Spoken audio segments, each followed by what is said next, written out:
Jumpa kembali di MTT Journey Inspiration of Life. Pagi ini saya pun coba sharingkan teman-teman dengan temanya harus mampu berenang terlebih dahulu apabila kita tergerak untuk menolong sesama kita yang akan alami tenggelam rohani. Dari dasar kitab 2 Petrus pasal 3 ayat 1 sampai 10 dan kitab 2 Petrus pasal 3 ayat 11 sampai 17. Maksudnya teman-teman, apabila kita tergerak untuk membantu keluarga kita atau teman-teman kita dari kematian, kebinasaan kekal di dalam neraka, otomatis kita harus benar-benar berjuang untuk kita mampu dulu sendiri teman-teman. Kita harus bisa menempatkan posisi pribadi kita itu di posisi yang memang kita benar-benar mengenal, benar-benar dalam mengenal firman Tuhan dan pribadi Tuhan. Kita benar-benar mengerti dan mampu mengerti akan firman Tuhan. Dan kita benar-benar berani teman-teman untuk melakukan firman Tuhan. Waktu kita sudah melakukan firman Tuhan tersebut, baru teman-teman Tuhan bisa jadikan kita sebagai alat Tuhan untuk bisa membantu menyelamatkan sesama kita teman-teman. Tapi apabila kita belum dalam posisi terselamatkan gitu, ya ibarat yang tadi ditema, bagaimana kita bisa membantu sesama kita yang akan tenggelam, ibaratnya begitu, tenggelam rohani. Apabila kita sendiri tidak bisa berenang untuk menolong sesama kita tersebut, ya apabila kita tidak mampu berenang, ya kita akan malah kejebur tenggelam bersama dengan keluarga atau teman yang kita akan tolong teman-teman. Nah, kategori bisa berenang pun, bisa renang pun itu relatif teman-teman. Kalau seandainya berenang itu asal-asal hanya bisa berenang, ya resikonya kalau kita punya menolong teman kita atau keluarga kita, jangan-jangan juga ikut tenggelam teman-teman. Jadi apabila kita memang benar-benar terdorong untuk menolong keluarga dan teman kita, satu-satunya jalan kita harus benar-benar mampu berenang, yang benar-benar mampu teman-teman. Bukan cuma sekedar bisa berenang gitu. Ya kalau cerita contohnya, kita berenang di kolam renang teman-teman. Kita berenang di kolam renang yang mungkin nggak terlalu dalam, umumnya rata-rata semeter lebih gitu ya, semeter setengah gitu. Nah, kalau kita berbandingkan dengan kita berenang di laut, kan beda teman-teman. Ya apabila kita berenang di laut itu mungkin dalamnya sudah lebih dari 1,5 meter gitu. Ya kita berdiri itu tenggelam gitu. Tapi kalau kita di dalam kolam renang yang normal gitu, yang umum, kan kita masih bisa berdiri teman-teman. Satu. Kedua juga kalau bicara dari ombak gitu. Kalau di kolam renang tidak ada ombak teman-teman. Tapi kalau cerita di laut itu ada ombak. Nah ini tergantung yang tenggelam itu keluarga kita atau teman kita ini tenggelamnya di mana teman-teman. Kalau tenggelamnya ada di kolam renang, kita mungkin belum bisa berenang baik juga, masih bisa menolongi teman. Tapi apabila kita bicara menolong teman kita, keluarga kita di laut gitu, ya apabila kita tidak benar-benar punya kemampuan berenang yang hebat gitu, ya nggak bisa teman. Nah ini yang maksudnya harus kita sadari bahwa kondisi ini juga pegang peran teman. Jadi tidak bisa hanya sebatas bagaimana tergerak ingin menolongi teman yang tenggelam rohani, tapi kita sendiri tidak ada persiapan untuk mampu berenang gitu. Nah ini yang kita mesti sadar bahwa sebelum kita menolong keluarga dan teman kita, ya kita mesti belajar total dulu gitu akan kemampuan kita berenang gitu, berenang dalam hal rohani gitu. Nah ini saya coba bacakan dulu teman-teman dari kitab 2 Petrus pasal 3 teman-teman, coba dibaca dulu 2 Petrus pasal 3 ayat 1 itu judul perikopnya Hari Tuhan teman. Perikopnya judulnya Hari Tuhan. Saudara-saudara yang kekasih, ini sudah saat, ini sudah surat yang kedua yang kutulis kepadamu. Di dalam kedua surat itu aku berusaha menghidupkan pengertian yang murni oleh peringatan-peringatan, supaya kamu mengingat akan perkataan yang dahulu telah diucapkan oleh nabi-nabi kudus, dan mengingat akan perintah Tuhan dan juru selamat yang telah disampaikan oleh rasul-rasulmu kepadamu. Yang terutama harus kamu ketahui ialah bahwa pada hari-hari zaman akhir akan tampil pengejek-pengejek dengan ejekan-ejekannya, yaitu orang-orang yang hidup menurut hawa nafsunya. Kata mereka, di manakah janji tentang kedatangannya itu? Sebab sejak bapak-bapak leluhur kita meninggal, segala sesuatu tetap seperti semula pada waktu dunia diciptakan. Mereka sengaja tidak mau tahu bahwa oleh firman Allah, langit telah ada sejak dahulu, dan juga kamu yang berasal dari air dan oleh air, dan bahwa air itu, bumi yang dahulu telah binasa, dimusnahkan oleh air bah. Tetapi oleh firman itu juga langit dan bumi yang sekarang terpelihara dari api dan disimpan untuk hari penghakiman, kebinasan orang-orang fasik. Akan tetapi saudara-saudaraku yang kekasih, yang satu ini tidak boleh kamu lupakan, yaitu bahwa di hadapan Tuhan satu hari sama seperti 1000 tahun, dan 1000 tahun sama seperti satu hari.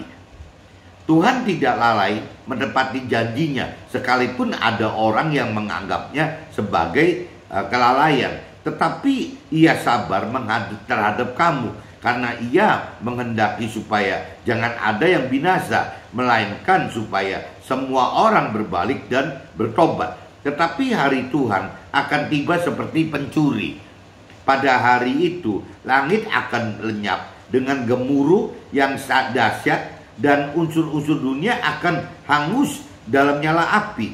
Bumi dan segala yang ada di atasnya akan hilang lenyap. Jadi jika semua sesuatu ini akan hancur secara demikian, betapa suci dan salehnya kamu harus hidup, yaitu kamu yang menantikan dan yang mempercepat kedatangan hari Allah. Pada hari itu langit akan binasa dalam api, dan unsur-unsur dunia akan hancur karena nyalanya. Tetapi sesuai dengan janjinya, kita menantikan langit yang baru dan bumi yang baru, di mana terdapat kebenaran. Nah, ini kalau kita bicara kita perhatikan di kitab 2 Petrus pasal 3 ayatnya ke-13, teman-teman. Di sini dikatakan, tetapi sesuai dengan janjinya, kita menantikan langit yang baru dan bumi yang baru, di mana terdapat kebenaran. Nah, langit baru dan bumi baru ini, teman-teman, kalau dari sisi firman Tuhan, ya tidak beda dengan surga di dalam akhirat kekal nanti, teman-teman. Nah, ini teman-teman asal tahu bahwa kita ini benarnya rumah tinggal kita itu adanya di sana, teman-teman, di dalam surga gitu. Sebab itu saudara-saudaraku yang kekasih, sambil menantikan semuanya ini, kamu harus berusaha supaya kamu kedapatan tak bercacat dan bernoda di hadapannya dalam perdamaian dengan Dia. Anggaplah kesabaran Tuhan kita sebagai kesempatan bagimu untuk beroleh selamat, seperti juga Paulus, saudara kita yang kekasih, telah menulis kepadamu yang menurut hikmat dikaruniakan kepadanya. Hal ini dibuatnya dalam semua suratnya. Apabila ia berbicara tentang perkara-perkara ini, dalam surat-suratnya itu ada hal-hal yang sukar dipahami, sehingga orang-orang yang tidak memahaminya dan yang tidak teguh imannya memutarbalikannya menjadi kebinasan mereka sendiri. Ya, sama seperti yang juga mereka buat dengan tulisan-tulisan yang lain. Nah, ini di ayat 17-nya, teman-teman, perikopnya penutup. Tetapi kamu, saudara-saudaraku yang kekasih, kamu telah mengetahui hal ini sebelumnya. Karena itu waspadalah, supaya kamu jangan terseret ke dalam kesesatan orang-orang yang tak mengenal hukum. Dan jangan kehilangan peganganmu yang teguh, tetapi bertumbuhlah dalam kasih karunia dan dalam pengenalan akan Tuhan dan Juru Selamat kita, Yesus Kristus gitu. Baginya kemuliaan sekarang dan sampai selama-lamanya gitu.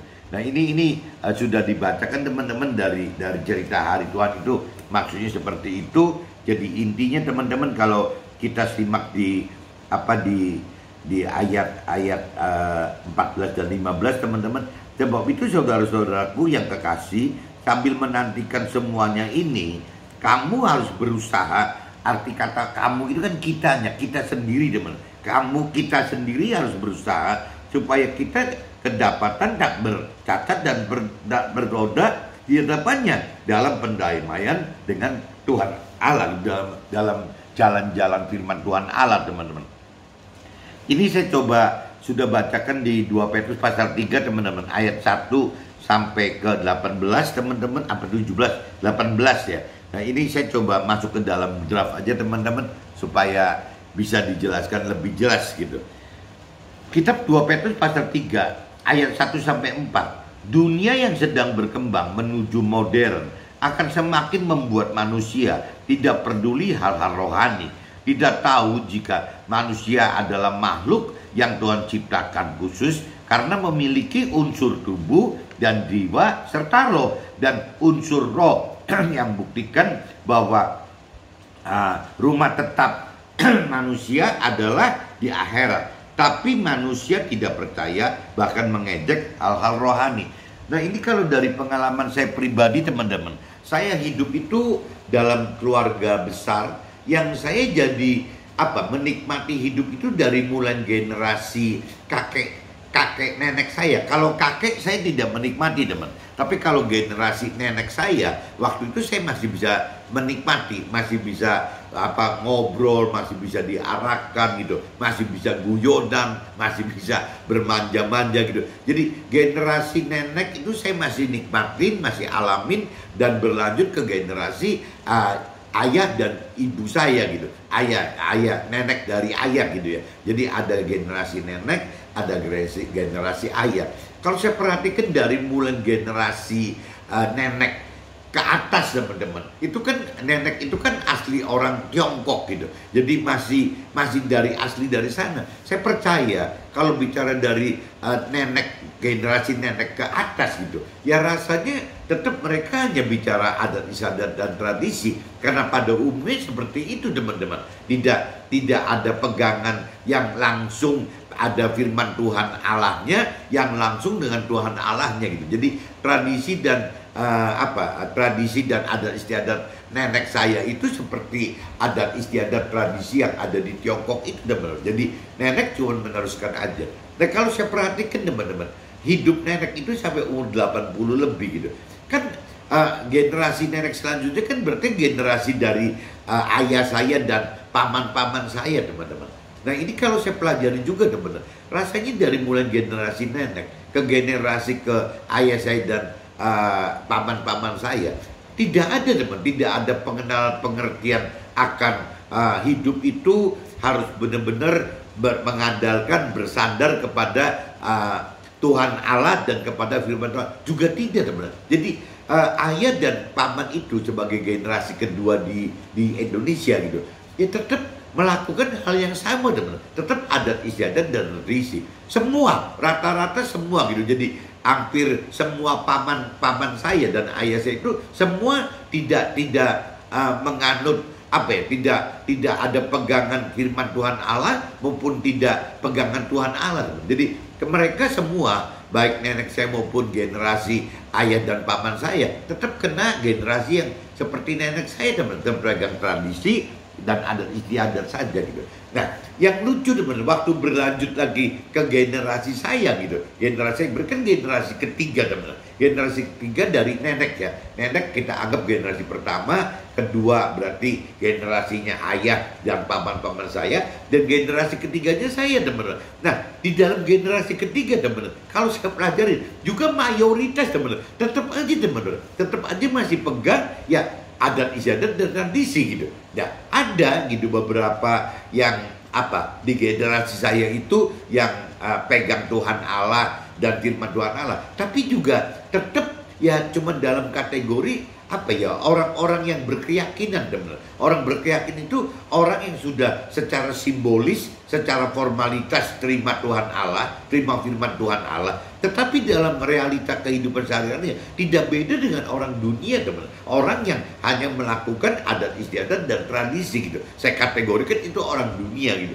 Saya tidak katakan bahwa orang dunia atau orang tradisi adat istiadat itu jelek, teman. Itu baik, teman. Kalau menurut saya baik daripada tidak ada adat istiadat atau tradisi. Kalau tidak ada adat istiadat dan tradisi, bisa hukumnya jadi hukum rimba, teman-teman. Nah, ini dengan adanya adat istiadat dan tradisi, jadi tidak timbul hukum rimba. Cuman hidupnya itu tidak dengan dasar apa yang diperintah peraturan oleh firman Tuhan. Hidupnya itu tidak sesuai dengan rancangan kehendak Tuhan gitu. Hidupnya itu tidak akan menuai apa yang Tuhan janjikan kepada kita gitu. Nah, itu bedanya cuma di situ aja, teman-teman.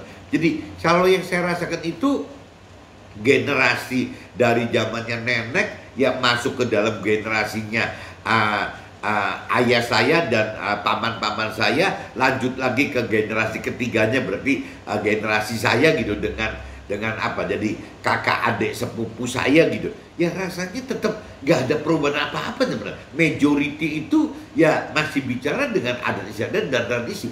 Bahkan kalau saya pelajarin lagi, teman-teman, ke generasi lebih lanjut lagi gitu, generasi keempatnya, berarti generasi anak-anak saya gitu, rasanya juga tidak, teman-teman, tidak tergerak untuk benar-benar berpegang kepada firman Tuhan dan kepada pribadi Tuhan Allah gitu. Rasanya juga tidak, teman. Ini saya nggak ngerti di dalam keluarga saya, dalam keluarga besar saya yang terjadi seperti ini, teman-teman. Nah, kadang-kadang kan apa? Saya yang sudah lebih dahulu gitu, ya apa diundang, dipilih gitu kan, saya merespon gitu. Bukan cuma saya, seharusnya mungkin dari generasi satu nenek saya, generasi kedua ya orang tua dan paman saya, atau generasi ketiga generasi saya, atau generasi keempat gitu anak-anak saya. Seharusnya mungkin juga ada, teman-teman, yang diundang oleh Tuhan Allah, dipilih Tuhan Allah. Cuman kalau kita lihat tidak berespon gitu, tidak merespon undangan dan pilihan tersebut, teman-teman. Jadi ya diabaikan begitu saja. Jadi karena nenek generasi satu, nenek dan kedua dari orang tua, yang ketiga ya dari kakak adik sepupu saya, karena memang dasarnya adat istiadat tradisi. Jadi karena memang lahir sebagai keluarga pengusaha, jadi ujung-ujungnya yang difokus hanya tentang hidup itu adalah identik dengan usaha, teman. Ya, hidup itu ya, target-target hidup yang benar menurut orang dunia atau orang keyakinan, karena memang ada lahir di dunia keluarga yang pengusaha gitu. Ya ujung-ujungnya targetnya cuma bagaimana mencari target kesuksesan duniawi, bagaimana mencari kebahagiaan duniawi, bagaimana untuk memenuhi kebutuhan nafsu duniawi. Ya kurang lebihnya begitu, teman-teman. Jadi dari zaman generasi satu nenek saya yang berlanjut ke ayah saya atau paman saya dan ke saya, parameternya sama, teman-teman. Bahkan ke dalam jadi anak-anak saya berarti ponakan saya ya, berarti anak dan ponakan yang seimbang, yang sepantarnya. Ya majority semua juga yang ditarget itu adalah seperti itu, teman. Jadi siapa yang sukses dalam hal duniawi gitu, sukses bisnisnya, itu yang paling benar, yang dianggap paling sukses yaitu hidup paling benar seperti orang yang sukses duniawi gitu.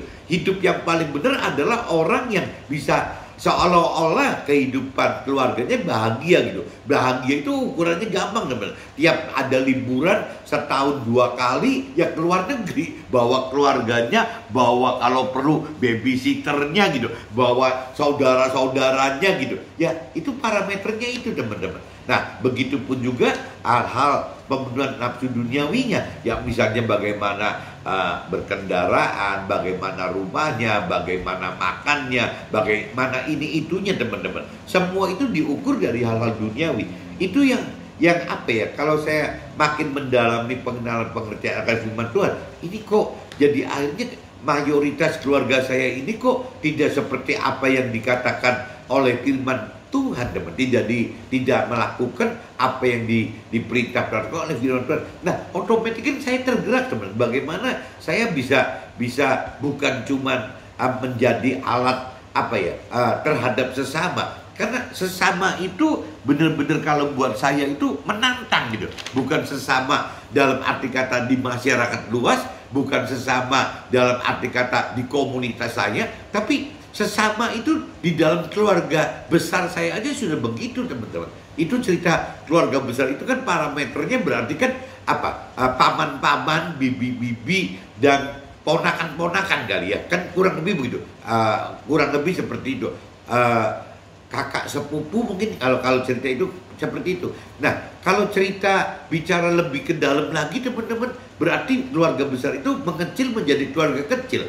Kalau keluarga kecil berarti kan parameternya adalah kakak adik saya gitu. Ya, kakak adik kandung saya, keluarga kakak adik kandung saya. Nah, ini kalau mayoritas di keluarga kecil juga tidak ikut firman Tuhan Allah, tidak ikut firman Tuhan Allah dan pribadi Tuhan Allah gitu. Ya, berarti ya jangankan mikirkan sesama dalam arti kata masyarakat atau komunitas gitu. Di dalam keluarga besar, di dalam keluarga kecil saja masih punya beban teman-teman. Ya bagaimana ya kok keluarga saya seperti itu? Bahkan lebih ekstrim lagi teman-teman, di dalam keluarga sendiri teman-teman. Di keluarga sendiri, semakin kita pribadi mendalami pengenalan pengertian akan firman Tuhan, kita semakin akan mengenal dan mengerti apa sih perintah dan peraturan firman Tuhan yang sebenarnya, apa sih janji-janji Tuhan yang sebenarnya, apa sih yang namanya rancangan dan kehendak Tuhan yang sebenarnya. Nah, kalau kita cross dengan keluarga kita sendiri, dalam arti kata saya sebagai suami, berarti kan saya ketemu dengan istri saya ketemu dengan anak saya. Paling kalau satu level di atas saya, berarti saya ketemu dengan orang tua saya atau mertua saya. Paling urutannya gitu. Kalau bicara F1 ya, F1 itu berarti kan saya dengan istri saya dengan orang tua saya atau mertua saya, atau saya dengan anak saya. Itu kan cuma tiga kelompok itu teman-teman. Saya ketemu dengan tiga kelompok itu. Nah, waktu saya ketemu dengan tiga kelompok ini teman-teman, dalam prakteknya juga tidak teman-teman. Ya, tidak melakukan seperti apa yang Tuhan perintah dan peraturan dalam firman gitu. Tidak kok. Ya, mereka semua orang-orang termasuk kategori orang yang berkeyakinan, orang yang kalau ditanya percaya Tuhan enggak, pasti jawabnya percaya. Tahu enggak yang apa peraturan Tuhan? Ya tahu gitu. Selalu begitu teman. Tapi membaca firman juga tidak, ya memperdalam mengenal firman Tuhan juga tidak, memperdalam pengenalan firman Tuhan juga tidak, ya untuk mengerti firman Tuhan juga tidak, merenungi atau mencari firman juga tidak melakukan apa-apa teman. Jadi banyaknya ya cuman ya kalaupun baca firman Tuhan ya ala kadarnya gitu. Ya jangan-jangan yang saya katakan kalau memang dari keluarga saya atau dari keluarga kecil saya atau dari keluarga besar saya atau dari komunitas atau masyarakat yang di sekitar saya ikut secara formalitas simbolis terima Tuhan dari usia belasan tahun, anggaplah 15 tahun yang saya sering umpamakan gitu. Ya jangan-jangan ya sampai umur 55 teman-teman, ya jangan-jangan membaca satu kali khatam juga tidak teman. Padahal kalau kita yang pengalaman saya, waktu saya membaca belasan kali khatam, itu juga tidak mengerti teman-teman. Ya bagaimana kalau yang membacanya tidak khatam atau khatamnya dibawa ya cuma 1, 2, 3 kali saja teman-teman. Nah bagaimana bisa khatam teman-teman? Kalau misalnya sehari cuma nyempetkin baca, cuma bangun tidur baca ya 10-15 menit gitu. Ya bagaimana bisa khatam teman-teman? Nggak mungkin bisa khatam gitu. Kalau satu hari kita baca cuman 1 pasal gitu, ya kapan mau selesainya gitu. Apalagi kalau yang mengatakan bahwa satu hari bacanya 1 ayat, lah kan lebih kacau lagi teman. Mau kapan selesainya gitu. Yang namanya baca pengalaman saya baca Alkitab itu yang minimal baca itu harus 5-8, 10 pasal mungkin sehari gitu. Itu baru setahun selesai gitu. Tapi kalau bacanya cuma beberapa 1, 2, 3 pasal aja, rasanya setahun juga tidak akan selesai teman. Yang tahu kan masing-masing pihak teman. Cuman yang jelas yang disasar Tuhan itu kan bukan banyaknya berapa kali membaca firman Tuhan khatam gitu, bukan itu. Yang paling penting itu kan seberapa dalam kita mengenal dan mampu mengerti akan firman Tuhan tersebut. Nah, sehingga nanti berujung bukan masalah mengenal dan mengertinya, tapi seberapa berani kita melakukan firman Tuhan. Parameternya harusnya itu teman-teman. Tapi kalau saya praktekkan, saya lihat di kenyataan hidup saya, kok ya begitu teman-teman. Bahkan ada kategorinya macam-macam dan ada yang kategorinya ya benar-benar tidak mau mencari, ya ada teman-teman yang kelompoknya itu. Meskipun mereka bicara keyakinan semua loh, mereka orang percaya Tuhan gitu. Kalau ditanya percaya Tuhan enggak, pasti jawabnya percaya Tuhan. gitu. Jadi orang berkeyakinan, cuman levelingnya orang berkeyakinan itu ternyata beda-beda. Ada yang levelnya itu mencari Tuhan juga tidak, dalam arti kata membaca firman juga tidak, atau kalau membaca firman juga nggak niat gitu. Ya mereka berargumentasi, saya mah cukup dari renungan harian, saya sih cukup dari dengar khotbah saja, atau sekali-kali dengar sharing. Ya cuman, ya itu orang yang nggak niat mau mencari Tuhan. Nah, level berikutnya paling orang yang berusaha untuk mengenal Tuhan gitu. Ya cuma sekedar mengenal, ya tidak mendalami pengenalan akan Tuhan tersebut gitu. Nah, dilanjutkan lagi kelompok berikutnya, berarti ya orang yang mengerti, yang belajar mengerti akan firman Tuhan gitu. Ya, mengerti tapi belum tentu mampu mengerti dari pikiran perasaan kehendak Tuhan dong. Belum tentu seperti itu dong. Belum tentu dari hikmatnya Tuhan. Jadi mengerti itu bisa dua macam, mengerti dengan hikmatnya kita sendiri atau mengerti dengan hikmatnya Tuhan. Nah, kalau kita mengerti firman Tuhan dari hikmatnya kita sendiri, ya berarti ya firman itu bentuknya jadi logos, teman-teman. Jadi cuma tertulis, baku, hukum gitu, ya cuma begitu.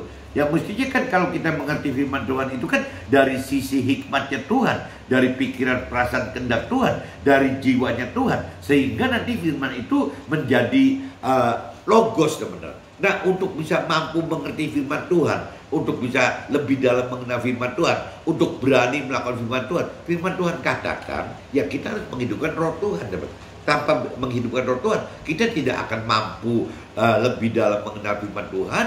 Kita tidak akan lebih mampu mengerti firman Tuhan, dan kita tidak akan berani melakukan firman Tuhan. Itu firman Tuhan katakan seperti itu. Jadi memang kita harus menghidupkan roh Tuhan apabila kita ingin mengenal pribadi Tuhan lebih dalam, dan kita ingin mampu mengerti firman Tuhan lebih dalam dari hikmatnya Tuhan gitu. Nggak bisa cara lain, teman-teman. Nah, ini yang saya alami, teman-teman. Untuk bisa sekedar cuman mau mencari, mau mengenal, mau mengerti, itu tidak cukup, teman-teman. Harus mampu mengenal, harus mampu mengerti. Tapi bukan cuma mampu mengenal dan mengerti, harus mampu melakukan firman Tuhan gitu. Yang Tuhan katakan apabila nanti kita meninggal dunia, waktu kita mengalami penghakiman dan penghukuman di dalam pengadilan Tuhan Allah di dalam akhirat nanti, teman-teman. Yang Tuhan pilah-pilah itu bukan kamu sudah mencari belum, atau sudah mengenal belum, atau sudah mengerti belum. Bukan, teman-teman. Yang dipertanyakan oleh Tuhan itu melakukan firman Tuhan atau tidak gitu. Ya, orang yang melakukan firman Tuhan akan bisa masuk ke dalam keselamatan kekal di dalam surga. Tapi orang yang tidak melakukan firman Tuhan itu tidak akan masuk ke dalam keselamatan kekal dalam surga, tapi akan masuk ke dalam kebinasaan kekal di dalam neraka. Itu aja, teman, ujungnya itu gitu. Dan tinggal tingkatannya. Ya, kalau sampai misalnya melakukan firman Tuhannya maksimal, ya pasti masuk ke dalam surga. Kalau melakukan firmannya tidak maksimal, kurang, bisa masuk, ada resiko masuk ke dalam neraka. Tapi kalau dianggap sudah bisa dikatrol, bisa dibantu oleh Tuhan gitu, ya Tuhan pengen masuk ke dalam surga, tapi di posisi sebagai warga-warga surga yang jelata saja, teman-teman, di dalam surganya gitu. Nah, sedangkan yang Tuhan inginkan, Tuhan rancang kehendaki itu, kita apabila masuk ke dalam surga bukan dalam posisi yang di bawah, teman-teman, bukan di posisi sebagai warga surga yang jelata. Tapi Tuhan pengen kita ini masuk ke dalam surga dalam posisi yang lebih tinggi, dalam posisi sebagai pengatur-pengatur warga surga gitu. Pengennya seperti itu, menjadi keluarga Tuhan di dalam surga. Tuhan pengen seperti itu, teman-teman. Apabila kita ingin seperti yang Tuhan rancang kehendaki gitu, apabila kita percaya, apabila kita mengasihi Tuhan, apabila kita taat kepada Tuhan, ya kita harus di posisi itu, teman-teman. Nah, untuk bisa duduk di posisi itu, firman Tuhan katakan kita tidak cuma cukup melakukan firman Tuhan, tapi kita juga harus menjadi alat Tuhan dalam memberitakan kebenaran firman Tuhan kepada sesama kita, agar sesama kita bisa melakukan firman Tuhan sehingga bisa diselamatkan. Cuman tema pagi ini, teman-teman, maksudnya Tuhan pengen jadikan kita alat Tuhan untuk bisa menyelamatkan sesama kita. Ibarat orang berenang tadi gitu loh. Ya, jadi kita mesti bisa benar-benar berenang mampu berenang maksimal dulu, baru bisa menyelamatkan sesama kita yang tenggelam, yang akan tenggelam rohaninya. Tapi kalau kita tidak mampu berenang dengan benar gitu, ya taruh kata bisa berenang biasa pun gitu, ya akan ikut terseret tenggelam kalau membantu orang yang ingin tenggelam gitu. Ya itu memang kalau teman bayangin sekarang bagaimana membantu orang yang mau tenggelam itu kan tidak gampang teman-teman, karena kita juga ada di dalam air gitu. Nah ini jadi saya coba kupas di 2 Petrus pasal 3 ayat 1 sampai 4 itu maksudnya seperti itu teman-teman. Nah kalau saya lanjut lagi di 2 Petrus pasal 3 ayat 5 sampai 7, manusia duniawi hanya kenal dan mengerti jika dunia adalah dunia rumah tetap gitu. Jadi orang manusia duniawi hanya kenal dan mengerti jika dunia adalah rumah tetap, dan satu-satunya yang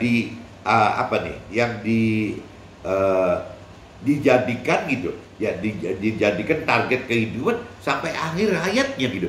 Jadi parameternya dunia itu yang saya tahu dari generasi nenek saya atau ke orang tua dan paman-paman saya, ya parameter hidup itu ya cuma sampai meninggal dunia teman. Parameternya cuma itu aja gitu, nggak pernah mikir nanti gimana di end-nya gitu. Di end kehidupan bagi orang dunia, orang berkeyakinan, nggak jauh-jauh adalah ya meninggal dunia saat di dunia ini teman-teman.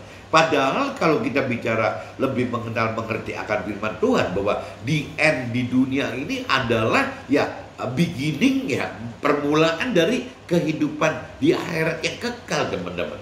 Nah ini yang benar-benar kenapa ya kok orang susah sekali mengenal dan mengerti akan hal seperti ini teman-teman.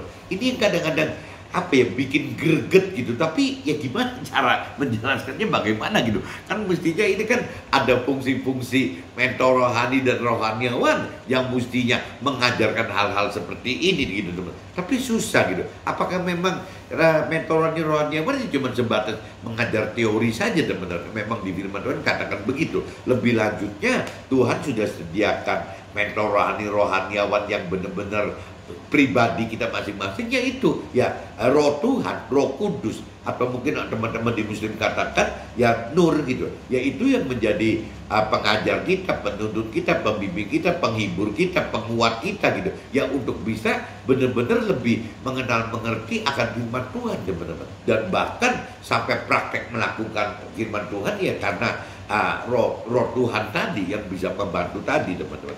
Jadi kembali lagi yang kita mesti sadari teman-teman, kalau kita selama hidup itu cuma dengan parameternya adalah rumah tetapnya di dunia ini gitu, dan targetnya itu adalah sampai akhir hayat kita, sampai meninggal di dunia ini, ya berarti kita belum benar teman-teman, belum benar seperti yang Tuhan maksudkan gitu.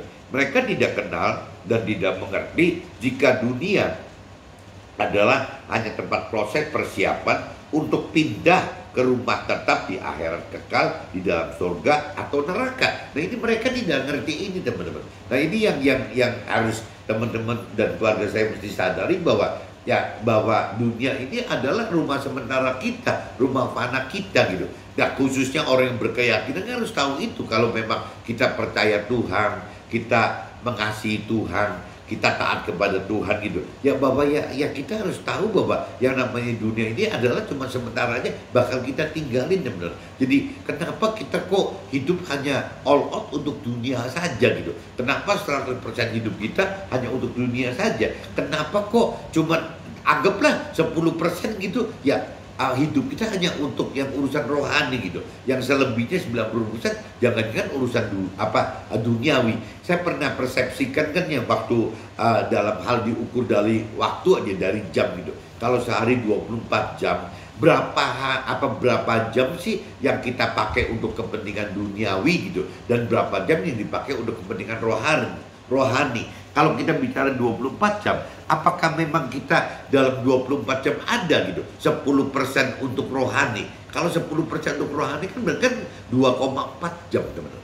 Ya tapi kalau kita hitung kalkulasi 24 jam itu buat tidur aja, secara medical gitu, secara medis butuh 6 jam minimal. Berarti dari 24 jam ini sudah hilang 6 jam buat tidur teman-teman. Berarti tinggal 18 jam. 18 jam ini buat Tuhannya berapa lama gitu. Nah kalau kita tiap hari di kantor itu 15 jam, bukan 12 jam loh teman. Banyak orang yang kerja jam 8, bukan pulang jam 8 malam. Kalau jam 8 pagi pulang jam 8 malam, itu baru 12 jam loh. Tapi ada juga orang yang pulang lebih daripada jam 8 malam gitu. Anggaplah rata-rata ada yang yang 8 jam, ada yang lebih dari 12 jam gitu. Anggap 8 jam. Kalau 8 jam itu berarti 8 ke 8, 8 pagi sampai 8 malam itu 12 jam teman. Jadi kalau kita hitung 24 potong tidur 6 jam tinggal 18, ya berarti dipotong lagi untuk kerja 12 jam itu. Berarti sisa 6 jam. Nah 6 jam ini bagaimana ngebaginya teman-teman? Ya untuk keluarga, untuk olahraga, untuk makan, untuk segala macam, dan untuk Tuhan. Ya ini nggak ngerti, apa Tuhan kebagian 10% nggak dari 24 jam kita? Nah ini kita mesti pelajarin, apakah kita di posisi itu atau belum teman. Yang kita harus sadar itu gitu.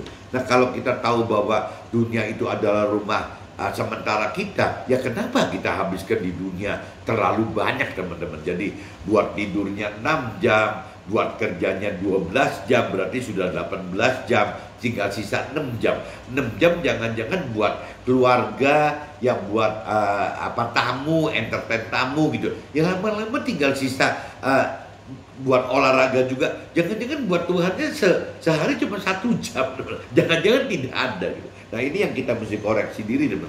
Kalau kita sadar bahwa dunia itu adalah rumah sementara kita, ya kita apakah nggak terlalu bodoh gitu? Ya kalau kita sepetkan waktu itu sampai 22 jam, 23 jam itu untuk kepentingan dunia saja. Ini yang mesti kita sadari teman-teman. 2 Petrus pasal 3 ayat 8 sampai 10. Proses persiapan hidup dunia ke akhirat butuh perubahan pola pikir dan pola hidup.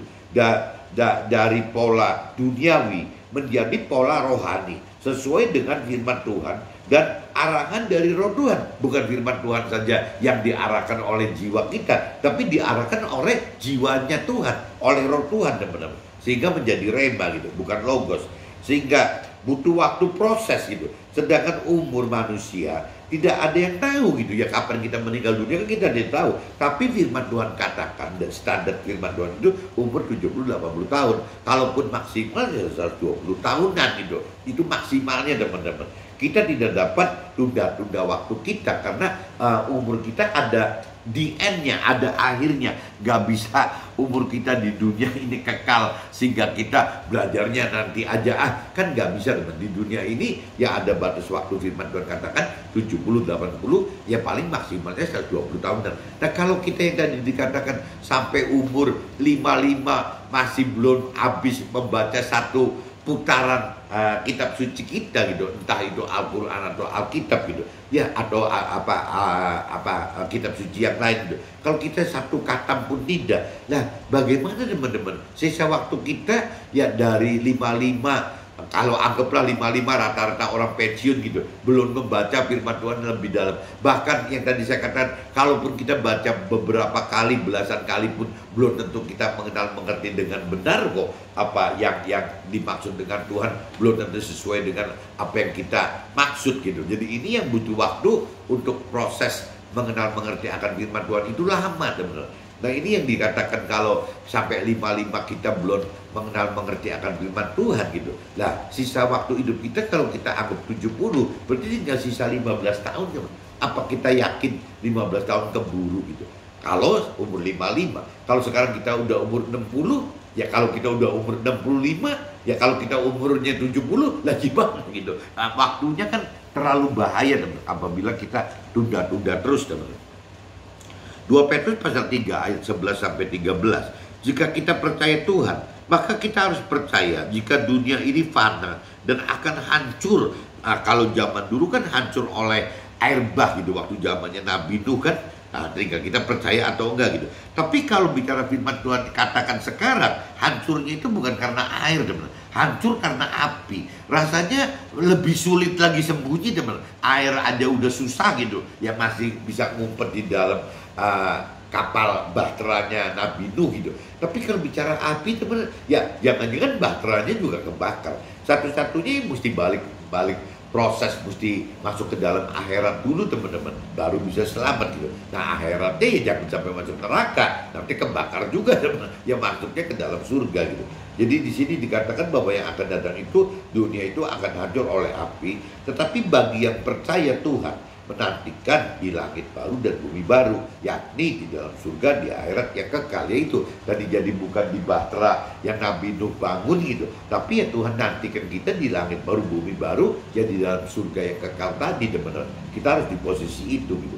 2 Petrus pasal 3 ayat 14 sampai 16, firman katakan agar kita pribadi harus berusaha hidup dengan mengenal dan mengerti serta melakukan firman Tuhan terlebih dahulu. Jadi kita jangan mikirkan orang lain dulu teman-teman. Yang tadi saya katakan, kalau kita pengen tolong sesama kita, tolong orang teman di komunitas kita, atau keluarga besar kita, atau keluarga kecil kita, atau keluarga kita sendiri gitu ya, baik mertua, orang tua, anak-anak, atau istri atau suami gitu, pasangan hidup kita, ya kita harus bisa berenang dulu teman-teman. Kalau kita tidak bisa berenang dengan mahir, kita hanya sekedar bisa berenang, rasanya kita juga jangankan menolong sesama kita gitu. Ya kita bicara menolong diri kita aja bisa tenggelam loh teman. Contoh tadi kalau diumpamakan, saya bisa berenang di kolam renang gitu, ya. Tapi kalau saya bicara, apakah saya bisa berenang di laut gitu? Nah itu ceritanya lain teman. Kalau di laut itu dalam sekali, airnya asin gitu kan, yang namanya ombaknya juga ada gitu, ada arus gitu. Kalau di kolam renang kan nggak ada teman. Jadi waktu cerita ini tenggelamnya di dalam laut gitu, ya apabila kita bicara tidak mampu berenang di laut, hanya mampu berenang di kolam renang, rasanya menyelamatkan diri sendiri aja belum tentu mampu teman. Apalagi mau menyelamatkan sesama kita gitu. Lah kita menyelamatkan diri kita aja tidak mampu gitu, bagaimana mau menyelamatkan sesama kita? Nah ini yang kita mesti sadar, bahwa apabila kita tergerak untuk bisa tergerak menjadi alat Tuhan menyelamatkan sesama kita, ya kita harus berjuang dulu teman-teman, bahwa kita ini harus benar-benar mahir berenang teman-teman. Mahir berenang bukan di kolam renang, mahir berenang di tempat di laut gitu, gampangnya gitu, yang airnya asin, yang dalam, yang banyak arusnya, banyak ombaknya gitu. Nah kita harus bisa begini teman. Apabila kita bisa berenang di laut, ada kemungkinan kita bisa menyelamatkan sesama kita.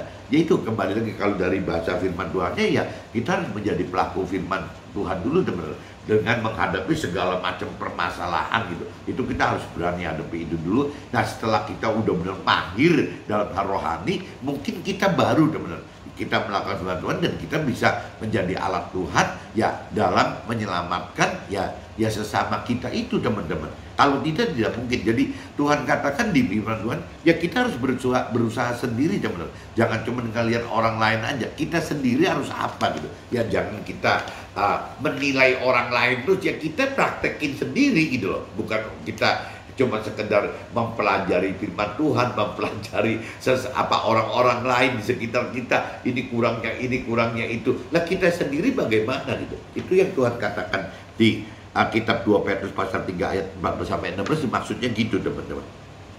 Jadi di sini, dan setelah itu kita berusaha menjadi alat Tuhan. Jadi kalau saya ulang lagi aja teman, firman katakan agar kita pribadi harus berusaha hidup dengan mengenal dan mengerti serta melakukan firman Tuhan terlebih dahulu, dan setelah itu kita bersama menjadi alat Tuhan. Kita baru berusaha menjadi alat Tuhan untuk beritakan kesaksian hidup kita. Ini kalau bicara fungsi saya sebagai pengusaha loh, di marketplace dan di dunia sekuler ini, ya kita menjadi saksi Tuhan aja, memberitakan kesaksian hidup kita bersama Roh Tuhan di jalan firman Tuhan kepada sesama kita, sehingga sesama mendapatkan keselamatan yang kekal. Ya kuncinya itu teman-teman. Jadi kembali lagi, ya kita harus mampu mahir berenang dulu, baru kita bisa membantu menyelamatkan sesama kita yang tenggelam rohaninya gitu. 2 Petrus pasal 3 ayat 17 sampai 18 teman-teman. Demi kemuliaan Tuhan, kita harus berjuang hidup gitu ya. Berjuang hidup tidak menyimpang dari firman Tuhan, walau akan timbulkan banyak permasalahan hidup, di mana permasalahan akan mengamplas dosa-dosa kita, sehingga mengurangi beban dosa kita. Nah ini Saya ingetin lagi teman-teman, ya demi kemuliaan Tuhan itu kita harus berjuang untuk hidup tidak menyimpang dari firman Tuhan.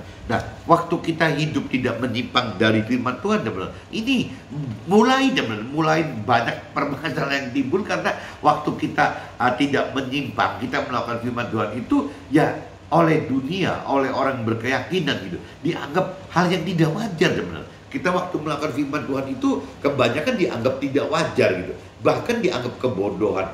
Nah, waktu kita dianggap melakukan hal yang tidak wajar dan bodoh, akhirnya kita banyak dihina, dicemooh, ditindas gitu, dikucilkan oleh orang-orang di sekitar kita, teman-teman. Nah, orang di sekitar kita itu, teman-teman, kalau bicara levelnya sesama kita di masyarakat, kita masih bisa ngindar, teman-teman. Ya begitu masuk ke dalam keluarga besar kita juga masih bisa sembunyi gitu, menghindar. Begitu masuk keluarga kecil kita, ke kakak adik kita, keluarga kakak adik kita juga masih bisa menghindar. Masuk ke dalam keluarga sendiri, teman-teman, ya terhadap mertua dan orang tua, kita masih bisa menghindar. Ke anak-anak kita masih bisa menghindar. Tapi bagaimana, teman-teman, kalau terhadap pasangan kita gitu? Suami kepada istri, istri kepada suami, rasanya sulit untuk menghindar, teman. Nah, ini yang mesti dihadapi. Resiko yang paling gak enak itu ya akan menghadapi ujian cobaan dalam hal melakukan firman Tuhan itu. Ya ternyata yang paling berat itu apabila kita terbentur dengan ya pasangan hidup kita, teman-teman. Suami terbentur dengan istri, ya istri terbentur dengan suami. Saya cerita waktu saya belum mengerti akan firman Tuhan, teman. Berarti saya kan terlambat sekali, teman. Saya baru terima firman Tuhan itu usianya 47 tahun, teman. Nah, saya waktu usia belasan itu tahu seseorang itu yang hidupnya itu waktu itu orang tersebut belum menikah, teman. Jadi si apalagi ini belum menikah. Hebat banget gitu kalau bicara urusan rohaninya gitu, kencang sekali. Tapi begitu si laki-laki ini menikah dengan seorang istri yang tidak mengerti akan firman Tuhan, tidak mengerti akan Tuhan Allah gitu. Akhirnya kalau saya lihat sampai hari ini, teman-teman, mungkin dia sudah usianya lebih jauh senior dibanding saya, 70 lebih, tapi ya berhenti, teman-teman. Di dalam rohani itu berhenti gitu. Karena kembali lagi, apabila si suami ini, si orang ini, laki ini meneruskan, pasti ribut dengan istrinya, teman. Nah, akhirnya tinggal di satu titik si suami ini akan memilih gitu ya, tetap akan bertahan mengikuti apa yang diperintahkan oleh firman Tuhan, atau berhenti gitu mengikuti apa yang diperintah dan diperintah diatur oleh istrinya. Nah, ini kebanyakan kalau orang sudah kebentur ini, teman-teman, yang namanya suami lebih takut sama istri, ya lebih mengasihi istri karena takut ribut, teman-teman. Seorang istri juga sama, teman-teman, daripada ribut, udahlah berhenti aja. Daripada toh kalau suami si nyata kelihatan, bagi si istri kan begitu. Bagi suami juga mikir begitu, bahwa istri ini nyata gitu dibanding Tuhan tidak nyata. Kalau yang namanya istri tiap hari juga tidur seranjang dengan kita gitu, sama aja. Si istri juga ngomong, kalau suami si nyata-nyata tiap hari tidur bareng seranjang dengan kita gitu. Nah, kalau Tuhan kan tidak. Nah, ini pola-pola seperti ini, teman-teman, yang menyebabkan akhirnya ya kita tidak bisa melakukan firman Tuhan lebih lanjut, teman-teman. Dan saya anggap bahwa ini sayang sekali ya, orang yang sudah puluhan tahun mendahului, mengerti akan firman Tuhan dibanding saya, kok berhenti gitu loh. Lah bagaimana dengan saya gitu, yang lebih junior, yang lebih muda lagi, yang lebih baru tahu belakangan ini, baru tahu belasan tahun. Lah mereka udah tahunya puluhan tahun kok, bukan belasan tahun. Tapi ternyata banyak yang begitu, teman-teman. Jadi makanya di firman Tuhan katakan ya banyak yang diundang, banyak yang dipilih, tapi sedikit gitu yang berhasil, yang melakukan firman Tuhan seperti yang Tuhan rancang dan kehendaki, itu sedikit sekali. Dan memang itu benar, teman. Jadi coba kita mesti koreksi diri ya, bagaimana caranya kalau kita ingin menolong istri kita atau suami kita ya, atau sesama kita gitu ya, kita mesti benar-benar mesti mahir dulu, teman. Mesti mahir sekali, seperti yang tadi dikatakan, apabila kita ingin menolong orang tenggelam di laut gitu, dalam rohani gitu ya, berarti kita juga harus mahir dulu, berenang di laut dulu, di laut rohani dulu, teman, baru bisa kita menolong orang yang mau tenggelam itu. Tapi kalau kita cuma ecek-ecek aja bisa berenangnya, mahir juga tidak, atau kalaupun mahir cuma ada di kolam renang, rasanya kurang, teman, untuk bisa menolong orang-orang yang tenggelam di laut bebas itu, ya apa di dalam lautan rohani itu rasanya kita butuh benar-benar mahir. Mudah-mudahan teman-teman bisa tangkap teman-teman. Jadi maksudnya harus mampu berenang terlebih dahulu apabila kita tergerak untuk menolong sesama kita yang akan alami tenggelam rohani. Maksudnya seperti itu teman. Oke teman-teman, see you, bye-bye.